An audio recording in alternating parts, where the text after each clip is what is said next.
you listening?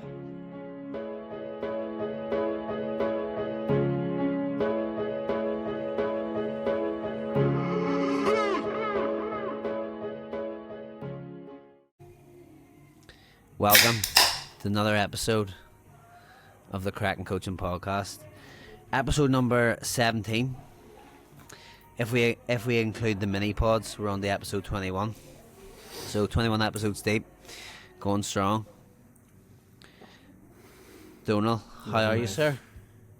I'm good, mate. I'm actually really, really good, to be honest. I feel like I haven't been bringing the energy for these podcasts in a while, and today I'm feeling fucking fresh and ready to go, mate. Proper. And you've just cracked open the tin of Monster on the ding there, so should be ready to go, caffeinated. Let's bring the energy, mate. I'm starting to wind down, you see, so it's evening time for me, so I'm gonna be a bit more mellowed out, maybe. We'll see. I'll try and bring it as well. I will bring it. Same, always. I'm gonna take that same premise. We're bringing the training, instead of just getting in and ticking the box of the podcast. I actually want to smash it. I want to bring a bit of intensity to it, and provide the listeners with something fucking worth taking away. Whether it's a wee giggle or a nice wee light bulb in the brain. Love to hear it, mate. That's the attitude that we want. Where was this for this first 16 episodes? I'm just joking, mate. The energy's been good. The chemistry's been good. Bitchiness from you is ridiculous. Here, have you seen these posts recently from your guy Charlie? Your bird? Who's Charlie? I haven't seen him. Your bird wears like... what was one of them? It's like your bird's missed paying rent again because she spent all her money on gasp. No. Alright. Have you seen these? No. Mate, they're so popular at the minute. Oh, some of them are fucking... I'm out of the loop. Out of the loop? All that trendy stuff. Give me a second here, mate. I do need to read you like two of them at least, because they're diabolical. Like, he is hitting the UK bodybuilding scene with Storm, or with a Storm, as a Storm. I don't know the correct. 2 seconds. I've got them here.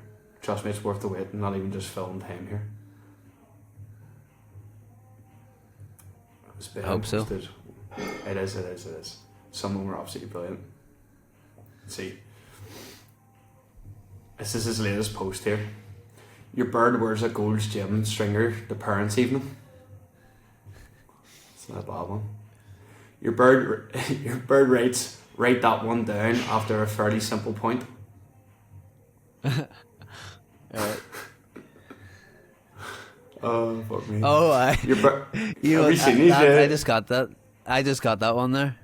Write that one down. That's Cuba's slogan. Yeah, okay. Your bird messaged Jack Eagles wishing him a speedy recovery after he tore his pack.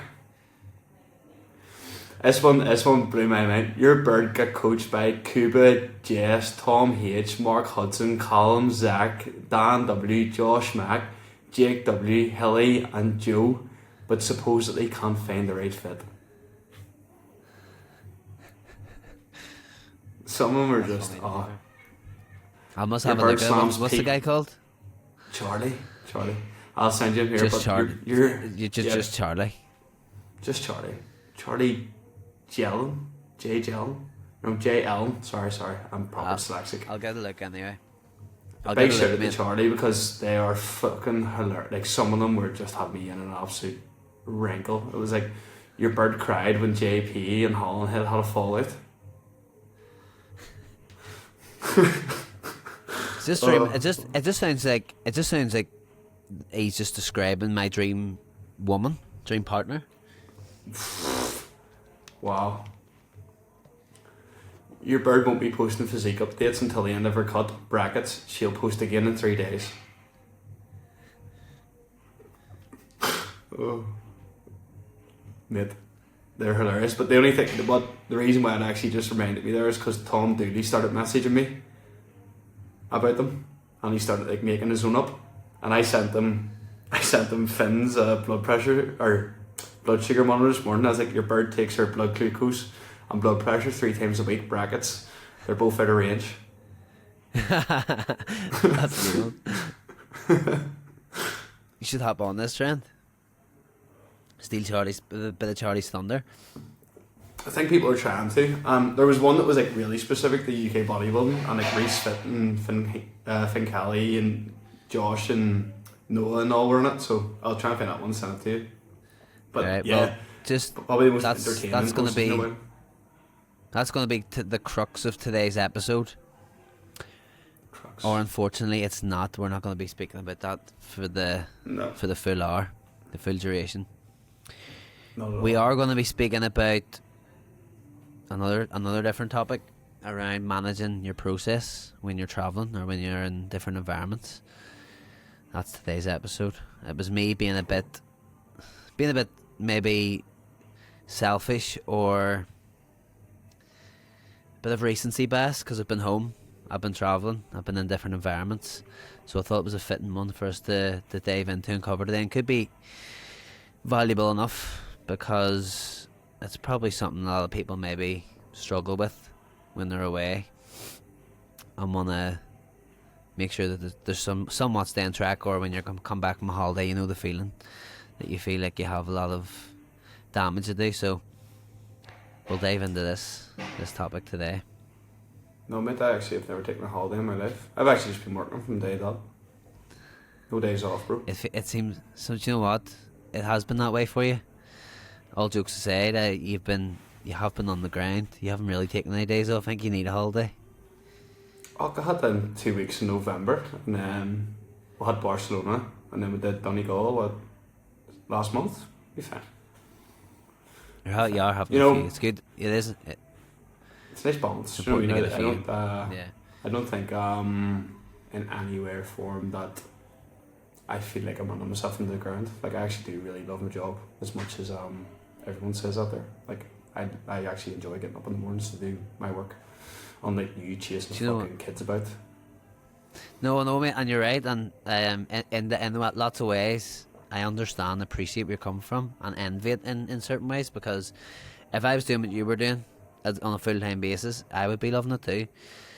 Mm-hmm. And I know you said everyone says that, but not really, mate. Most people complain about their jobs and hate their jobs. So you are in a good position where you actually look forward to getting up in the day. You have a purpose and something that gets you up out of bed in the morning. I think that's very important, mate. And Yeah, mate. I feel grateful. Very grateful for that.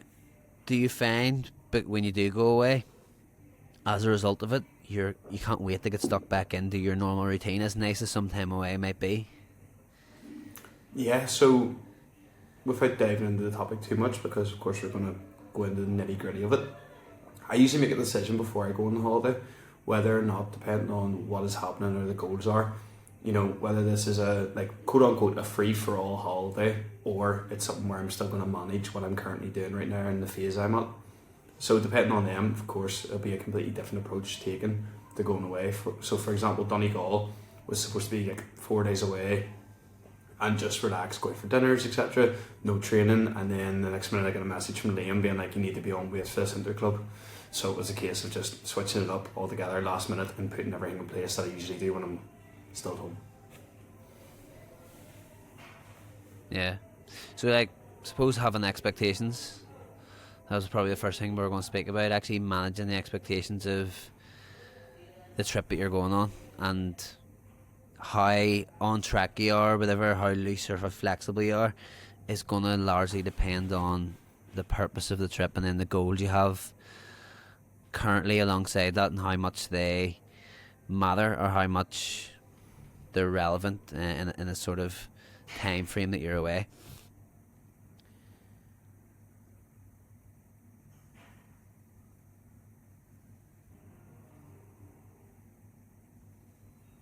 Sorry, I thought you were diving into the rest of it there. Bit of silence, bit of awkward Yeah. silence there, mate. It's like, is he still with us? I am. But could we possibly use that there recent trip for me, and even the most recent trip for you, as a bit of a idea of like what that looks like for somebody? So again, just using that Donegal trip for me as an example. You know, I planned to go away for 4 days. I also know that what I do in my day-to-day life is never going to cause too much damage, so I don't overly have to like fixate on the plan, because I know what I do keeps me in reasonably good routine, habit, shape, etc.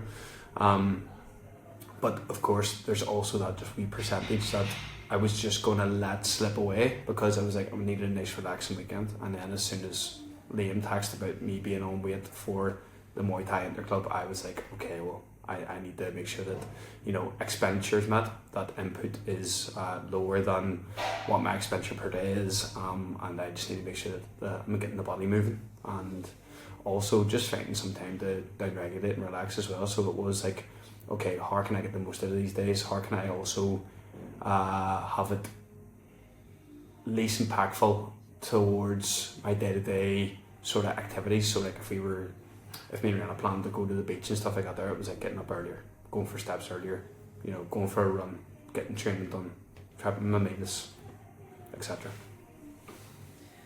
And do you find that was detrimental to your enjoyment or your overall experience of the trip once you had to almost flip the switch and lock in a bit? No, I think where people go wrong here is that if you're happy enough as an athlete to do all these things, it's completely fine, which I am, which you are. But I think you would agree as well, is like the thing that's actually detrimental is letting it eat into the time that you had planned with your partner, relationships, family, etc. Because they're the ones that, you know, take the hit the most comparatively to you. Because you'd be happy enough just to do the exact same thing that you do at home wherever you're going. But you know, whenever they're expecting a weekend away with you, some downtime with you, and then you decide, I'm still going to train, I'm still going to do this, that and the other, I'm still going to reply to clients, and then they're just like, well, what the fuck was the point in us even going away? Yeah, so it's probably striking a bit more of a balance than you normally would, trying to fit those training sessions in at a convenient time that's not going to disrupt the flow of your overall experience with your partner. You can still prioritise time with them, so it's probably just prioritisation of time. So like for me personally, like I had almost a double whammy. Like, so I had going home for a family visit where I hadn't been home in 2.5 years, but also sandwiched in between that was a wedding in Portugal for 5 days. They're obviously going to be two pretty different trips. Like the time at home, I could more or less stay in my normal routine. Like the purpose of that trip was just to enjoy time with family. I could enjoy time with family and still train and still eat my normal meals and still go to bed at the same. Do you know what I mean? That's not difficult. And then obviously you have the holiday in between that, and that's where it's a wee bit more difficult, where you have flights and jet lag to account for, and you actually have a wedding to attend. So like, you know what I mean, you're not going to be bringing as much as I wanted to, and I did ask if it was a possibility, but you're not going to be bringing your meals. You're not going to be bringing your meals to the wedding. But I did slip Olivia the idea and say, listen, would it be that bad if I brought a few meals here? And she was just like, yeah, you're not doing that. And I was like, you know what, fair enough. So I was able to adapt a little bit within that. But like you said, when sort of, I suppose, when your habits and your thing are embedded and you enjoy what you're doing, no matter what environment you put yourself into, you're able to adapt. Just the level of flexibility may just vary depending on what your specific goals are at that time. Like for you had obviously a show coming up, you had to make specific weight. For me, I'm in an off season with no real deadline as to when that's going to end right now.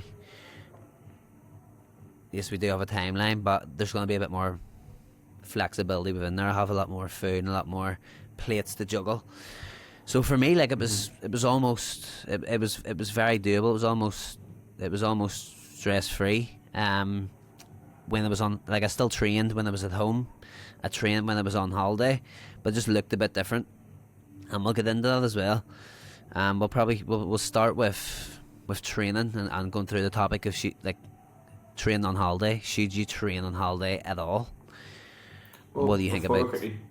Quickly jump into that there. It's just to sort of tick off the last point that you'd actually noted, which was just like you have a minimum standard to maintain, and we both do. Do you know what I mean? Like there's things that are just never going to leave your day-to-day routine, but at the same time, you know, there's also things that you can do to.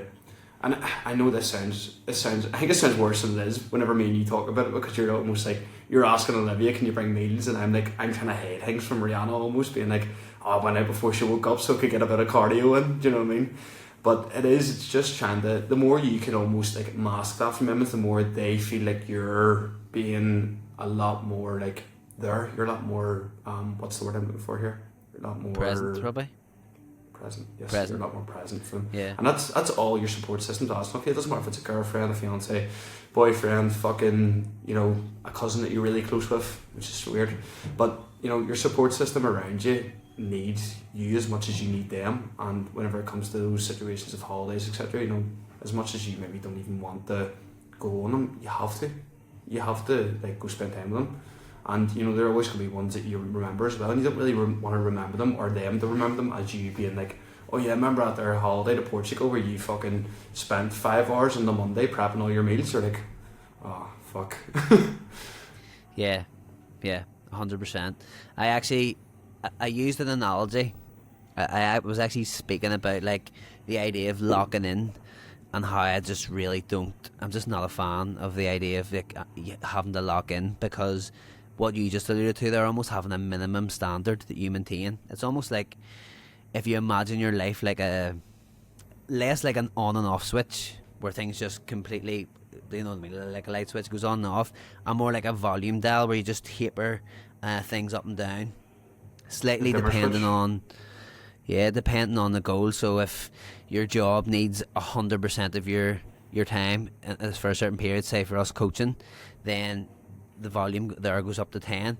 Your training might go down to like a 6 or 7, but you're still operating at a decent level where you're not going to complete zero and just like that all or nothing approach of just fucking everything else out the window until this gets done. So you're able to, like, what does your minimum standard look like when you have a few plates spinning? And if you don't have them, like if you're not able to maintain standards when life gets a bit chaotic or things happen, then you probably don't really have standards at all. So that's just another sort of perspective for you. And that's not to say, yeah, thanks, man. It's not to say like you have to be fucking on the ball and perfect at all. Like, at all times, it just means that you're able to adapt, really. So if we actually were to look at training, first of all, like people will have the argument of should you like, some people will have the perspective of you shouldn't train on holiday. Fuck that, I'm not training, I'm on my holiday, I'm there to relax. Fair enough. If you don't want to train on holiday, my advice would be don't train. You don't have to train. If you love training is a part of one of the favourite parts of your day. It's part of your, more or less your daily routine, but it's part of your weekly routine, and you want to get a training session in when you're away, then definitely fucking train 100%. If you have the time to get a session in, I would recommend doing it. If it's going to make you feel better, you're there on holiday to enjoy yourself. So if you're going to enjoy yourself a bit more, getting yourself into a different environment, trying out a different gym in a different country, to me that's a good holiday. So I'm going to do it. It's exactly what I was about to say there. It's like, you know, if you're somebody that really, really, really likes food, certain types of food, exploring new cultures, new cuisines, etc., what they usually do on holiday, probably go find a new restaurant or, you know, a new fucking place to eat food. And it's like, you love gym. Yeah. Like, you love going to the gym, you love training. Why are you not going to, like, there's some of the best sessions I've ever had. Going to like a random wee gym and paying a ridiculous day pass, unfortunately sometimes. But yeah, like some of the best sessions I've ever had. And, you know, you do bump into people too. Like, it's a good way to create relationships. And, you know, I've said it before as well, sort of coming away from the bodybuilding lifestyle, that I've realised how sometimes it can be a wee bit more cut off than other sports that I've experienced. And I think it is because of that. I don't think people are actually put themselves out there enough, or try and communicate, or try and socialise enough. You bump into someone in a gym, or they're using a machine that you want to use, you know, go up and talk to them. Can I jump in with you, mate? What are you training today? Like, there's your perfect script right there of just starting a conversation. What are you training today? Oh, legs? Me too, mate. Me too. what kind of split do you run? Do you know, start asking like Finn Healy is the man for us here, jumps straight into the deep end. So, how's it going? You're like, whenever he'd seen you, and you were like, oh, the holiday's going, and he's like, no, how's coaching with AJ going? Straight into the volleyball. Yeah, no bother. Yeah. I absolutely love that, by the way. Obsessed with it. Do you know what I mean? And if you are, like, if you find people that, and you know as well when you walk into the gym, you know the real McCoy compared to the gym pop. Do you know what I mean? Someone's hitting a nice tempo, pick the right machine. Do you know what I mean? That's a guy I can have a conversation with. 100%. About biomechanics. So, when you're away, you train. When I'm away, we train. How Yes. would you approach training when you're away? I would just, well, of course it is, I hate this fucking answer, but it depends. It does depend on your situation and what is actually happening at the time. So, if everything is just normal, and you're going to get the weekend as normal, and you have no sort of plans that are going to hinder it, run your normal training split. Am I right? Yeah. 100%. Alternatively, whenever we went to Barcelona, we were away for a couple of days. At the start of the week, because we were travelling and working a wee bit more, I missed the session. So I ended up going from, at the time I think I was running push pull legs upper lower. I ended up just hitting 3 full body days because I only had 3 days. Other times I would have just went like push pull legs and missed the upper lower and then just rotated into the next week. But it was a new gym, minimal equipment, and wanted to play around on a couple of things. So just had main exercises, lifted a couple of heavy things, and was happy enough with it. Yeah, it's a perfect approach. Like, so what you've touched on there is basically training frequency, and you want to, on an ideal basis, try and maintain a similar frequency to what you already run. For me, that's like train every muscle group twice a week, an ideal split for hypertrophy, if you like. So for me, it's push pull legs upper lower is the split that I normally run. Now, when I was first week at home, I just ran. I know I wasn't going to be able to train 5 days. I was in the air for a full 24 hours. I was pretty jet lagged the following day, so I had to just adapt. I done a 4-day split. I just done upper lower times 2, and that way I meant I hit every muscle group twice. I still got 4 sessions in. I got really good work done as well, and it wasn't my exact training plan, but it wasn't too there was still progress being made. There were still steps forward towards creating stimulus, and there was there was nothing lost there. But then the second week at home, things were a bit more normal and settled down. After I got back from Portugal, and I was able to run like my full week of training, so push pull legs upper lower, all in slightly different gyms was the only catch there. So I wasn't training in the same gym facility for the 5 days. So I suppose if you get down to the nitty gritty of it and what that specific session looks like, for me, like if you're training away, you're not sure what to do, can be a bit daunting. It's a brand new environment. If you have a training program, just choose like for like movements from your plan. You know, so if say for example your program. Yeah, so say for example you have a supported T-bar row to train your upper back, but the gym doesn't have a T-bar row. You could just grab a pair of dumbbells and perform like prone dumbbell bench supported upper back rows. That's like an example of a swap. Or you might have a pull down machine that's slightly different to a pull down machine you use. That's fine. Just use the same movement pattern, and that way you're keeping yourself sweet. Your program's not changing. You're not having to overthink and play around too much. That said, if you want to try out a different machine, you're like, fuck, that looks cool. Like for example, I went into the gym. Yeah, exactly. So I went into the gym dock for the first time in 2.5 years. It had a brand new leg room that I'd never even seen before. And there was, with that, the gym dock's like, there's going to be new machines in there. So that I tried out the Prime hack. I tried out the leg press with you, the Arsenal leg press, even though there's not a leg press in my plan. I wasn't afraid to jump in and have a bit of novelty within my training. But I just didn't go straight too far from my actual program. I used it as a bit of a base, and then just if something actually felt good or fancied it, I used it as an opportunity to go in. And then again, for that might be useful feedback for you. So say you perform an exercise that you don't normally perform, but you prefer it to what's programmed for you. Well, you can tell your coach that, or if you're coaching yourself, then you can sort of use that to form basis of future program adjustments. So, but then, mate, like all that said, as long as you apply the key training principles of training hard with a high level of execution, and that just means keeping accuracy on the target muscle, using adequate range of motion, controlling the change of direction, like you're going to be absolutely fine. So I wouldn't stress about it too much. At But the end use of a the bit day, of it's common all sense. about stimulus. This sort of touch on the point you made there, like an excellent time to, and I don't think enough people do this. Here's something I'm sort of screaming at the minute with clients, because I do want a wee bit more of a relationship with clients, and especially from the online platform side of things where I don't really get to see them. You know, see what you just said there now, it's the perfect conversation to have with your coach. Like, here, big dog, just tried it, the brand new Arsenal leg press, thought it was amazing. Have you tried it yet? It's like, see something as small as that there. One, it's a bit of accountability during the week to actually get a conversation in and keep you on plan. It's another way to build a relationship, and you know, it's a common interest as well to show that, like, fuck, this guy's actually really locked in from a coaching and client aspect, and also gives me something else to actually chat to you about. Like, here, no, I haven't tried that there, but we were in, I don't know, Rotherham, and I was using the version 1 Sabex leg press, and I thought that was fucking amazing. You should get yourself over there, or we should grab a session together. Do you know, small things like that there, people don't realise make such a big difference when it comes to actually creating that coaching and client relationship. That it comes from both sides. Yes, the coach should be keeping you accountable and communicating and stuff, but you know, you texting your coach and just having a very basic conversation like that there can make a world of a difference when it comes to actually basic communication.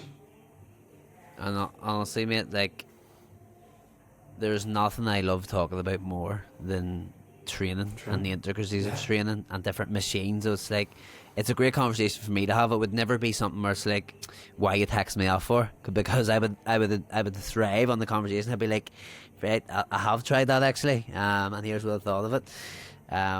So I'm all for that. 100% agree with what you said. But a few other things that I wanted to mention while it was in my head. So, and I posted this when I was speaking about how to train in different gyms, so you might have seen it, but like, erring on the lighter side when it comes to the machines that you're using. Every single machine that you use in a different gym is going to be slightly different. I mean, if it's the same brand, it's going to be pretty much the same, but you know, one chest press is going to be completely different to a different chest press machine, if it's a different brand, in terms of what weight you're going to be using. So I would always err on the lighter side. You're better undercooking the weight than overcooking it. Like, as long as you ensure that the set is still taken to failure or in close proximity to failure, it just means you just have to do a bit more reps. But I'll give you a good example in real life. I went and trained with Finn in the dock, and we had a push session together, and he was running the prime lateral, and I had before, but I hadn't done the prime lateral in years. So I just kind of picked what his working weight was. I was like, I'll try and keep up with him here. I done 3 reps, and that was my set. Like, a 3-rep lateral, mate, is in my opinion, a complete waste. You know, so I would have been much better dropping the load, erring on the lighter side, and doing more reps. We actually joked afterwards that it was like a science-based set. You know, way them guys do like 3 reps. I actually seen a very local bodybuilding enthusiast talk about doing lateral raises under 5 reps. Balls. Biggest sort of bollocks I've ever heard in my life. I don't care. No, not for me. Come at me in the comments all you want. Like, it's bollocks. Like, it's not something that's going to be beneficial in any form or way. Like, the joint itself is just too, not fragile. Like, we're not made of chocolate, but it's not going to take the same load that you're going to get whenever you're doing a fucking squat or a deadlift, or, you know, it's not beneficial at all. Like, I think with something like a lateral raise in particular, having the actually feel the stimulus, like connection, like and sensation isn't everything, but I feel when you go too heavy on something like a lateral raise, it's a lot on the joints and not actually on the target muscle. I like to have a bit of a sensation there and getting a strong connection to the target muscle when I'm training like a lateral raise. More of something that's not a multi-joint compound exercise, like even with those, I like to I still like to feel everything. Do you know what I mean? So sometimes just dropping it slightly is always going to be a better play. You're going to feel it in target muscle a bit better. Like, you're not chasing a pump, but by getting a pump, you know that you're training the muscle well. So yeah, I think there's something to be said I for was that. going to argue, as much as I understand where you're coming from with it, just for the listeners, like, whenever it comes to connection, stimulus, like actual feeding and pump, like, those 4 things are byproducts of a good set. You know, yes, we're not going out of our way to purposely chase them, but if you've got adequate load, good form, those 4 things should come as the byproduct. And that they're also a nice sign that things are probably going right, you know. 100%. It's feedback. It's important feedback that you're feeling it where you should be feeling it. Yeah, for me, for those exercises, a week away, that may be the perfect way to actually approach your training, especially if it's a lot of machines and a lot of different exercises that you haven't performed before. Maybe it is just a case of getting in and getting a pump. Yeah, and you don't want you don't want too much on your joints on a new exercise where you haven't really adapted in terms of, there's a skill demand on every movement you try. It doesn't matter how experienced you are on a different movement pattern, it's going to take a little bit of adaptation. That's why another thing I like to do is perform more warm-up sets than I normally would, because I'm learning the machine and I'm adjusting the setup. I need to adjust a few things to get it to fit me a bit better as well, because I haven't used it before. So it may be a little bit more time consuming, but in my opinion it's definitely worth it.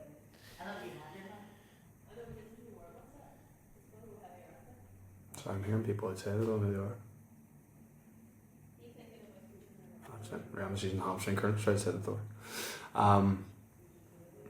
But I think the last thing to consider really is just time, isn't it? Like, are you limited for time while you're away? And again, just to steal your notes, because you've done a good job of making them for this one. Like, time's everything, isn't it?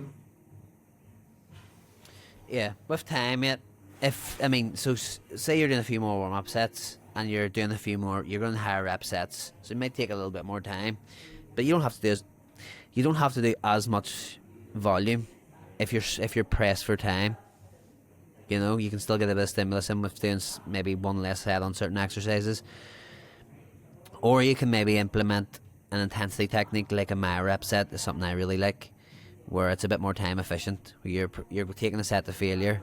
Instead of doing another set, you're just resting for, say, 5 breaths, going again to failure, resting for 5 breaths, going again to failure, and you're doing little mini sets. That's going to be a bit more time efficient. You're still like hitting those effective reps with that one set, and then you can move on. And I think I like that on like specific isolation exercises. Like, I wouldn't recommend doing it on, you know, a leg press, a hack squat, a chest press. More like when you're training delts, calves, arms. I think they're nice options to have in there. Yeah, just your limbs, really. Your limb days. Limb day. Limb day 1 and limb day 2. Torso and limb. Yeah, mate. So one other thing I never you thought touched we'd on be in was a like, generation where somebody would actually find another new name for another split. yeah, but there will be more that will come, mate. No doubt. I know. Do you remember density days? Posterior. Yeah. Density day. That's like, shut up, bro. You're doing. Yeah, well, there you go. And I think JP coined that density day, 100%, because I kind of followed suit a bit on that. It was almost like the Buzz Lightyear action figures on the shelf. You sometimes can get sucked in and just like monkey see, monkey do. And I definitely I was calling my posterior day density day for a bit, but we'll swiftly move on, mate. Your bird changed posterior and calls it density. It's a good one. Thanks, Charlie. One thing you mentioned was that, say you trained full body and you had really minimal equipment. Do you think, does equipment matter? Does it affect your gym experience, or what do you think about equipment in general? Do you need the best of the best to have a good session? No, but you just need to go in and get nasty with it. Get after it. Yeah. Be fair in saying that equipment is the cherry on top. Yeah. 110%. You know, I'm trying to think of an Like, it's analogy definitely for it, but I don't have one. for me with them. For me, it improves the experience. I love playing with good kid, to be honest. But it doesn't matter if you're using free weights. You can, as long as you're using good execution, you're applying high amounts of effort, and your decision making is in some of the stuff we've discussed around volume, frequency, and just adapting. As long as that's all taken into account, you're going to be absolutely fine. You can make do in a commercial gym. You couldn't make do in the gym I trained in Portugal, though. Not the gym I trained in, sorry, my hotel gym, where there was like a treadmill and dumbbells that went up to 12 kilos. You know, when hotels say they have a gym, state of the art, and you walk in and it's like something you have in your garage. If even. My garage is You're not, much better. yeah. So there's definitely limitations, but I think it's still the cherry on top. I think everything we discussed there, if you apply and follow all those steps, you're definitely going to be creating a stimulus that's going to go towards growing muscle, even if you're in a different environment. I think as well, when we were talking about time management in general, it also is down to that. It's like, do you have time to travel to the good gym, or do you just have to make do with what's there? Because realistically, like, if you go on holiday, and depending on how much time you have to travel, like whenever we were in Thailand, like Finn travelled 30 minutes every morning to the gym, and there was one close, but he just enjoyed that gym. It had aircon, the rest of them didn't. I think for me, like, not just going beyond the scope of just holidays, but I think going a bit further, travelling a bit, taking a bit longer to get to a gym, if it's a really good environment, really good equipment, that's going to be conducive to you fulfilling your goals, and you're going to enjoy it a lot more. So I think it's definitely worth the trade-off in spending a bit longer to get there. But on holiday, like Sorry. I was just all I was saying was on holiday I could only really walk, and luckily enough there was a gym in proximity where I could walk to 20 minutes, say 15 minutes, and it was fine. So I couldn't, like, didn't have the luxury of maybe going a bit, venturing out a bit further and finding the best of the best, but that didn't really matter. Just to absolutely box off training here, and something that we've talked about but haven't really considered as a topic, is while you're away, are you training with people as well? Like, that's actually something that's going to be very, very beneficial. Training with somebody that's trained at that gym. Like, you went with Finn, and like you said, it was very easy to go off the back of him, because you know that you both have similar qualities of training, and that anything he's doing is going to be beneficial to you, and all you need to do is just run off the back of that. And also, just again, another time to fucking communicate, make new relationships with people. Brilliant. If you're going to a gym, you know someone trains there that you know, message them, get a session with them. Don't be a wee hermit. Yeah, I mean, I need to take a leaf from your book on that a little bit, to be honest. I do like going in and training my own for the majority of the time, but when I train with someone else, when I train with you, when I train with Finn, I enjoyed it. You know, when that opportunity arises, definitely take it. Like, yeah, it also makes you bring a bit more intensity. I always remember at a young age, like, texting people and being like, do you want to grab a session together? And I remember that morning being so hyped up, being like, fuck, like, I really need to go in and show this guy, like, I'm no pussy, like, I can bang, let's get it, as I lift weights. But yeah, like, I actually wanted to go in and out to impress people, especially if they're like other coaches as well. And on top of that, there, you know, they might be up to something that you haven't done before. Like, we did that leg extension set. You sort of followed suit. I followed suit with you because, of course, I haven't really been following a perfect bodybuilding split recently. But that leg extension set was very new to me, and I fucking really, really enjoyed it. And it's definitely something that clients are going to see very soon in their programs. there you go.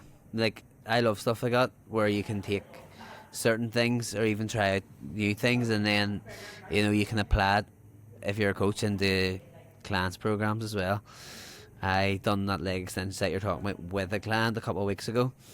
Yeah, it's a nasty enough set. It's one of them ones where if you think you train hard until you perform something like that, high rep, like rest, pause, leg extension on a single leg, and then you have to do the other leg.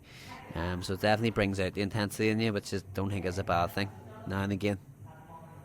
No, definitely not at all. Okay, let's swiftly move on to our next topic, which is going to be nutrition. To be honest, So nutrition, really take the lead on this went because your way. You did it way better than I've ever done it. I think the only time that I've prepared the way you prepared was going away for shows. But other than that, I'm usually just like get there. I don't book I never book hotels. I always book Airbnbs, and I just go get the weekly shot done right away. And just leave myself with a wee bit of, leeway for some meals out. 100%. Like that's the approach. That is my approach as well. It's not about everything being fucking perfect. It's just if you have sort of daily anchors that you go to, like for me, protein's going to be key for anyone really. Pretty easy to hit your protein goal. Have a few feedings of protein throughout the day. Make sure you're drinking plenty of water, especially like if you're in hotter climates. Include some fruit and veg every day. Ideally, most meals you can do that. And then salt your meals. Maintain some form of meal structure that you have. And I also think it's not an excuse not to track at all. Like I think track where it's practical. Like I don't think it has to automatically mean you don't track. In many cases I think it's when tracking, or at least having some awareness around your nutrition, becomes most useful, because it just means you're going to be out going out for food a bit more, having meals out, even maybe having the odd breakfast out. So if you're tracking and you're almost making room for these things, you're more likely to stay on track. And I think as well, like tracking should be part of your overall lifestyle. It takes 2 minutes. It shouldn't be something that is like a chore to you. I completely understand if you want to switch off and relax on holiday, but I still think, if your goals around physique development, it's not versus how long it takes. I don't really think you shouldn't avoid tracking altogether. Even outside of physique development, of course I just transition into fucking a lot of different sports and realms and categories of fitness. Everybody should be doing it. There should be no excuse, because everyone has a goal and it's going to get you that bit closer to it. And to coin a very old phrase, IIFYMS. Is that right? If it fits your macros. If it fits your macros. The S, but don't need the S. Don't need the S. If it fits your macros, sir. But yeah, this is where stuff like that there was actually made for. It wasn't made for day-to-day life. It wasn't made for your normal structure. It was for whenever, we have bare minimum to go off of here, or we need to make some sort of altercations. This is where it helps. Amen. But amen. Even this deep. I don't know about you, but I couldn't eat a day's worth of food on the swing and tell you what I'd had, even accurately, macro ways. I am fucking terrible for that. I know that every meal I'll have a small serving of fats, moderate serving of carbs, and as much protein as I can possibly get in for that meal while I'm just sort of winging it. But I'll come to the end of the day and I'll not be able to tell you what fucking macros I had. I'll be I think I maybe hit 200 protein, possibly. So if I'm my age now and I've been doing this here for 9 years, fuck me, the person who started a year ago, they're not got a clue. So I think as a bare minimum, track so that you hit your protein. So track your protein, and then have an awareness of calories, how much calories are actually getting in during the day, and you're all right that way. When it comes to preparation, I know you sort of spoke about how I prepared, so I can kind of speak on my approach. When I was travelling, especially the long haul flights, I just packed meals for the flights themselves with dry ingredients. So for my protein, I had chicken and turkey mince. For my carbs, I had rice and pasta. I just got Ziploc bags, dumped them into it, and when it was time to eat, when I was hungry, I ate them. I didn't rely on plain food, and I know that wouldn't have sat well with me, and I would have had some digestive issues on the plane, and it wouldn't have served my goals. So, and it was a full day of being on the flight. It wasn't glamorous at all. It wasn't the most enjoyable meals I've ever had, but it gave me clarity on that I was staying on track and that I was ticking a box there, you know. So it's not to say you have to do that. That's probably more. I mean, I think it's helpful. And then so there was the common question kept popping quote up. unquote hardcore. Yeah, it's not even, but it's. I mean, it's just a little bit of preparation. People kept. There was a common question kept going. People were like, "How are you keeping these meals cool?" Like, at the end of the day, it was winter where I was. They weren't in the air for that long, so yeah. In essence, no, not really. I was eating them just at room temperature, which means you're not going to die. Do you know, like, I don't know why people were so concerned about it. Like, there was no issue with that whatsoever. Not every meal has to be fresh or straight out of the microwave. I think you know what I mean. Yeah, no, like Toughen you up can a also bit. go about prepping different types of meals. You know, things that you do not mind eating that have been fucking squashed at the bottom of your bag. Like, you know, very easily done. And I'm pretty sure it was Sean Casey did this for a long time. Like sandwiches. Sandwiches are, you can make them macro friendly. Oh yeah, yeah. He died Very on easy sandwiches. I'm pretty sure. Yeah, it was a big thing for him. And, you know, it's more than doable. Especially if you pick the right ingredients, you know, like a good bit of whole food, sourdough, etc. Fucking all that kind of stuff. You know, you could just prep a lot of sandwiches. See, the big thing that people don't talk about either whenever you're traveling, the problem isn't actually, like, the problem isn't really overeating or anything like that there. It's actually your options. Like, you'll realise that you'll get one... How many meals did Olivia eat the whole time he's travelled? 2? Wasn't keeping track, but you know what? Do you mean in the air in the plane? Yeah. I don't think she ate. Because I think she slept most of the time. Or if she ate once. I'd be fucking starving. I couldn't operate like that. So that wasn't an option for me. And I think there was opportunities to eat 3 times max within 24 hours. For me, it's not enough. So meals aren't big enough either. People have to be dealing with a hangry Donald as well. So that approach worked for me. Anytime I go home, that's the approach I'll use. I use the same approach for when I was going to Portugal. I just packed more meals to do me for like 4 or 5 days. Used as much of them as sort of feasible. And then outside of that, I had out every day. So there was a bit more flexibility. There was a bit more of a relaxed approach. And as I mentioned, protein and calories was sort of the main thing there, even for me. And then when I was eating out, I was just making better choices most of the time. So like a lean protein source, something that has veggies in it. For me, like a go-to is like a steakhouse or sushi.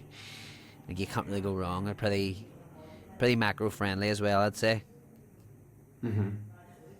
No, I definitely agree. And even if you are eating it, you just want to go for something that's a wee bit more like, well, quote unquote dirty. Calorie dense. Yeah, it's fine. There's nothing wrong with it. You're on holiday. You know what I mean? No, like, 100%. 100%. I think people see that. Sorry, go ahead. Sorry, I'm speaking over each other again, but Okay. what, like, exactly as you said there, it's not to say you can't enjoy a more calorie dense meal occasionally, just to see, as long as you manage things well the majority of the time, you can definitely do that. You can have a sneaky gelato in the evening, which I certainly done, and it definitely didn't hinder me, but it was because most of the time all I was doing was align with my goals, you know. That's it. That's exactly what I was going to touch on. It was just like goal alignment and, you know, not lying to yourself either. Like if me and Rihanna, like I like doing a weekly planner. I don't really like the idea of planning on the day. Don't get me wrong. Some things do happen sporadically, but Sunday, me and Rihanna did a rota, and she was like, we actually have a combined calendar, and she was like, we're gonna go to Streamfield Farm on Saturday night. I'm like, okay, happy days. That means I know that on Saturday I'm going to eat fairly clean during the day. I'm going to get my training session done, my steps done really early, and then we're going to go to Streamfield Farm. And I know exactly from experience what's going to happen there. I'm going to get my last meal in before we leave, and then on the way home, we're likely going to find somewhere for food. Straightforward enough, do you know what I mean? But also, in my head, having that plan ahead and also understanding that I've already made that decision, it doesn't make me feel like I fell off plan because it's part of the plan this week. I think whenever you feel like you fall off plan or you're actually hindering yourself is whenever you start to throw in sporadic means left, right and centre, eating every pick of shit that you can find, and also understanding that everything has a minimal effective dose. Like, like foods are rich and sweet, and do you know what I mean? Like you don't need high amounts of them. Another example. Yeah. Rihanna asked me as well, can we go to the Fla, because that's a big thing that's on right now. So we went during the day on Tuesday. We had meatball focaccia, we had chicken dumplings, pizza, and we had ice cream. But what we did was we actually just ordered one of all these things and split them in half, and we seen no effects on the scales because of this here. We were able to have a small amount of these things each, and you know, we had, the big thing is that people need to realise as well, it's just about enjoying the fucking, like, the company that you're in. You know, me and you went for a walk whenever you were over here multiple times, and it was just nice enjoying the experience and the company. We didn't need a pizza or a burger. We went for a boojum, like, don't get me wrong, but you know, a wee cup of coffee and a dander is more than enough. And I think it's understanding that there and setting the tone right away of being like, you know, like, our relationship doesn't have to be based over shit food and drinking and taking drugs. It can be a coffee and a walk. Sorry, I went off on one there. Yeah. No, I'm amen to that. It's like, yeah, your experience doesn't have to revolve around food. You make it around the experience, and you know, thinking about food a bit less. You know, it won't do any harm, to say the least. But like, still on the topic of food, a few things that I would like to mention as well. Like, on holiday, it's not going to be a perfect scenario all the time. It wasn't for me. So like, there are times when you're on the go and you have to make do, and that's just about decision making on the go. So for me, like, cooked meats, Greek yogurt pots, ready to drink sort of protein shakes, like utilising these things, and there's an abundance of them nowadays anyway, where you can go in, like, okay, make sure proteins hit. You can use like microwavable rice packs if you have a microwave for like carbs, and you can throw something together, add some fruit and veg, you know, things like pita pockets, sourdough, and then just like fruit packs, or just some fruit in general. Like, if you just have those things and choose smarter options on the go, you'll be fine. All good shit. No, 100% agree. It's making use of what's at hand. And then probably the last thing, you sort of reminded me of it there when you said about taking drugs, but a big thing on holiday is usually going to be alcohol intake. Mm-hmm. And managing that's okay if you're going out for a few pints, glass of wine, whatever you enjoy. Just making sure you budget calories to account for the alcohol that's going to be consumed. For me, I mean, well, I wouldn't be drinking alcohol, but my approach I'd recommend would be to make some meals as protein and veg throughout the day, and then you're allocating essentially some of your calories that you would have through fats and carbs through the alcohol. And then again, it doesn't have to be pints. You can maybe go for like low calorie sort of alternatives if you are being mindful of calories. So there's ways around that as well, but just be aware with the alcohol, it's going to make the recovery process, which is what we're going to speak about next, a lot harder to manage, because your sleep is going to take a hit, and that's probably going to be the main thing. But speaking of recovery on holiday, mate, like, that's going to be the one that I think is going to be maybe something that you'll have the least control over, because there will be a certain aspect of change of routine. Could I quickly touch on alcohol as well, just to use that same sort of thought process of before, is like the minimal effective dose. Like, alcohol works in small doses, and I think a lot of people get quite greedy when it comes to alcohol, and I think it's a very common culture for fellas especially, you know, who can down the most pints trying to catch up, etc. It's like for me and you, like 2 pints and I'll be buzzing, like. So for you right now, probably the same, maybe even less. But it's also just giving the time to understand that it takes time to process and digest, etc. So, you know, trying to actually split up, to add a bit more detail to what you were saying about the alcohol approach, like, you know, a pint or whatever it is you're drinking, or something that's a wee bit more, again, like low volume and high effectiveness or effect, and then, you know, splitting that there with a bit of water, waiting for it to actually kick in, seeing where you're at. And I think this is how people end up fucking shit-faced. Just banging pints, and then they're like, the cold air hit me, and I'm like, no, the cold air didn't hit you. Everything caught up on you at once because you've just smashed 10 pints and haven't let anything kicking in. So you have, a better effect to them, a cheaper night, and less damage done. So I think it's the stubbornness. How are you not winning? I remember the stubbornness, and I used to be guilty of it myself, where it's like, I'm not having water, but when I'm drinking, you're serious. Do you know, it's like you're too macho to be having water in between. So if that's the case, you're definitely not, whoever you are, you're not too manly to be drinking water. You know, you mostly consist of water, you buffoon. But have a zero beer in between. Jesus, if that was it's a very really that much offensive of an word. issue. Buffoon. If someone called me that night, like, I'd be having problems with him. A buffoon. Who are you speaking to?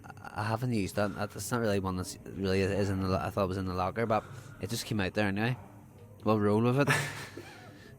I would say a nice wee Coke Zero or Pepsi Max Zero in between is probably your go-to. Wee bit of caffeine, know what I mean? Get the buzz back up. That is a good shout, actually. That's a nice little compromise, I would say. And then you'll not be called a fruit for drinking water as well, so it's a win-win. Mate, this is double whiskey and Coke, I promise. I think the zero beer for masking it goes well too. Keeps people quiet, which is a lot of times people worry about that. So I would go. I actually had one after the 10k on Sunday there, and you know what? It's just about, again, being in the company, enjoying the experience, and we both know as well, there's something about just having a pint of Guinness after something hard that just feels, well earned and a nice relaxing one. So I don't mind the zero Guinness at the end of doing something hard. It's sort of a nice way to sort of tick things off. Don't begrudge that at all, mate, to be honest. No. Well done, by the way, on the run. We haven't discussed it. Wasn't bad. But thank you, mate. Yeah. Wasn't bad at all. But I think just the last thing is the recovery aspect of being on holiday. We spoke of alcohol there, that's probably going to be the main thing, but say you don't drink alcohol, there still will be a cost in recovery or things to be wary of. Your routine will likely change. Say when I went to the wedding, I was up until 4:30 in the morning. I didn't really have much say in that, to be honest. The bus wasn't coming until 3 o'clock to come and get me, etc. So it's just like, what do you do there? Well, the approach for me was prioritising just hours of quality sleep as opposed to stressing about the timings being aligned with my usual routine. Know what I mean? And then prioritising like morning light and movement. So as soon as I could, get some morning light, get outside, get some fresh air, get moving, and start to feel alive again, even if a bit under recovered. It's going to be better for me, and that was my approach. With regards to the movement side of things, obviously steps when you're on holiday will be more than likely a good bit higher as a byproduct, just being more active, exploring, sightseeing, that sort of stuff. Which is actually why if you're in the gaining phase, you're trying to actually put on weight, you can come back from holiday actually having lost a bit of weight. So I think just there is just ensuring you actually have enough food on board, you're free on yourself. I think particularly like protein will help you retain muscle tissue. And then something that I've utilised lately, not on holiday but just because I've had some really high expenditure days, is plugging in some extra carbs just to almost eat up for having a lot of steps for that day, like say 50 grams of carbs, just almost cover you so you're not losing at the rapid rate. Can be a good idea too. Yeah, I always this is quite a bit of off track one, but just quickly, I always like the thought of the idea of keeping someone's maintenance accurate off the back of them as tracking expenditure. So like, let's say that you burned X amount of calories yesterday, you would just eat that amount of calories next day. It would take someone to be so on the ball, but it would be a very interesting one of running like a maintenance phase, wouldn't it? Yeah. It would also make someone a wee bit more active as well, because like the more active, like it would actually teach somebody the benefits of like the more active you are, the more food you get. So it's actually 100%. you hindering the amount of food that you're actually intaking. It's not the fact that like you're genetically blessed or not blessed with burning more calories. Like everyone burns the same amount. You're just not as active. Turning to, I think. I think the Yeah, last thing covered everything. that I think the last thing I wanted to cover is just like coming back from the holiday, making sure you still Yeah. have a goal to work towards. Because of course you know you get the holiday blues, you um you don't want to come back to normal. You almost touched at the very start there when we were talking, where you love your job, you love what you're doing, you have this sense of fulfillment. That's fantastic, and that's why I almost asked you, do you look forward to getting back into your routine? And you do, and that's Oh, because mate. like you The yeah urgency for me that, to that get back, I'm like, I can't wait to get back at the laptop and just fucking. Oh, yeah, I love it. I yeah, fucking and that's love it. like that's the approach. I think you should find an approach where you're excited after a holiday to get back into your normal routine, not dreading it. Like for you, you've had the holidays worked because you've had the time off, you've relaxed, and then now you're like, right, it's time to get back and do what I normally do now. And you start to appreciate the normality that you have and the routine that you have and the level of structure. So that would be the last thing that I think we covered. Oh yeah, you hit that nail on the head, mate. It's a huge one. In terms of just sort of closing this off, what are some of the mistakes that people make while traveling that we maybe haven't mentioned? Is there anything that comes to head for you? I think it's just in the preparation, like lack of preparation and um, Expectation? you using it as an excuse maybe sometimes for everything to go out the window. And then what you've mentioned, expectations, maybe resetting expectations. Not if it's not perfect, it's nothing. You know, you can have a bit of a balancer where you adapt what good looks like based on your circumstance. You're able to switch things up a little bit. Yeah. For me and Emmett, we'll always speak from the side of like us, and to be fair, to probably put it in a way that most people should understand is that we're quite highly functioning and like doing things to a very good level, and you know, we don't really talk about it from the other end of being like we usually just go off the rails. Do you know what I mean? For us, it's actually the other way around. It's very hard for us sometimes to switch off as well, and I think that's the hard part that most people that are locked in are going to struggle with. It's like actually settling into a holiday, relaxing, you know, having the expectations of, you know, you're not going to be perfect or on plan, or maybe like Emmett, you forgot your body weight skills, you don't even know what weight you are, so you're just sort of going day by day and hoping whenever you get back what you did was right, and if it wasn't, it's fine. And if you done and you followed sort of outline of approach, then it will be okay. Like things won't have been drastically ruined for you. If you come back from holiday, you know, £10 up or like, then you have a bit of work done do. But it's not the end of the world. Like it is almost a case of damage limitation. But one more thing sprung to mind in terms of mistakes too. There just is probably like snacking on holiday. I would say a lot of people's that isn't the meals themselves, going out and stuff like that. It's just like snacking in between. So like just Limit it. just With your meal. avoid doing that. Enjoy having solid meals, and you don't have to snack and like all the time on because you're on holiday. Yeah, Thailand was hard for there. See the 7-Eleven trips. Fuck me, man. That place just. Don't get has me wrong. everything. 7-Eleven in Japan, similar. And you want to try out the stuff because of how insane they are, like orange sandwiches and stuff. Time place for that, but like generally just don't. I generally just say just avoid snacking and have more solid meals, and just eat when you're hungry. Stop when you're full. Yeah, very, very sure. Also, you don't want to be that guy either that's on holiday and be like, I need to go home to bed here. I've just fucking devoured a breakfast there that's left me incapacitated for the rest of the day. Like a food coma. Like, remember, you still want to enjoy the holiday. So like doing stuff like that actually ruins it for everybody, not just you. Yeah, and like the beauty of it is when you take a sort of approach year round, you're able to make holidays work, and you're able to show yourself that's a lifestyle change. It's not just like a temporary sort of fix. You will be in shape year round. So when holidays and stuff come around, you'll be pretty confident taking your top off, and like that's very important as well. That you're not afraid to get the top off, and you have confidence going on holiday. It makes a big difference to your actual level of enjoyment rather than hiding under a t-shirt the whole time. Aye. So when we went to Donegal there, like I could guarantee I was the most jacked guy on that beach, like. Worst hairline, like, but Hey. fucking yoked. Doesn't matter. Yeah, exactly. Right. Any Falkland Lay. you wrote fucking lay, but first of all, you wrote in the notes top takeaways, and I was like, why are we talking about takeaways? Is this to go back to the Chinese again? People telling you to get a Chinese while you're on holiday. Best takeaway on holiday ever? Don't know. What was that? Boojum. No.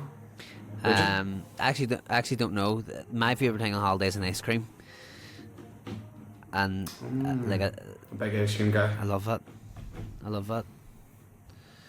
It was genuinely like my go-to food every night whenever it came to, like, you know, doing the dirty bulk whenever I was quite young. Tub of Ben and Jerry's. Never really Just got into spent, that, like- but I mean, that's mad. I Love have it. ice cream every day though for the Ninja Creamy. Creamy, yeah. To be fair, I just haven't got to that point yet. I don't have the want for it that much that I'm willing to set up the creamy. So I just buy a tub of Hilltop every week. The gooey Listen, brownie Hilltop. It's nowhere near as good, but we'll not get into that too much. A Falkland Lay, You've you picked offended it. me. You're saying it. I'm gonna Can't test your say it. Gaelic here. Say it. It's Try not give it a good. go. I can't pronounce it. Give it a go. Oh mate, you're about the fucking.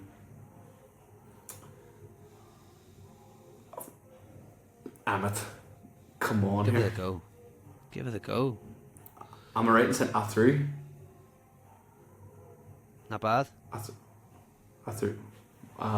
The second part. Tempachalacha? No, completely You've off. lost it a bit there. Okay. First Go. word was close. Afri. What way did you say the Afri. second word there? Second word? I don't really know the start of it, but I know the end of it should be like a acha or ach. Just try the full word then. Break it up into It's not English Four. syllables though. 4 syllables. Temp or Tim. Tim, is it, yeah? Meh? Keep going. Te? Tim, Pel, Lacha. Close. So put them together now. And what's the fucking lay?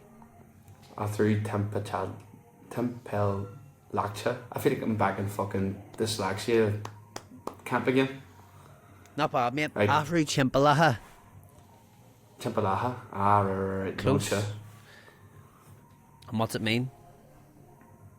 It means change of environment, which is exactly what we were chatting about today. You know, travel, change of environment, getting stuck into the nitty gritty of travel.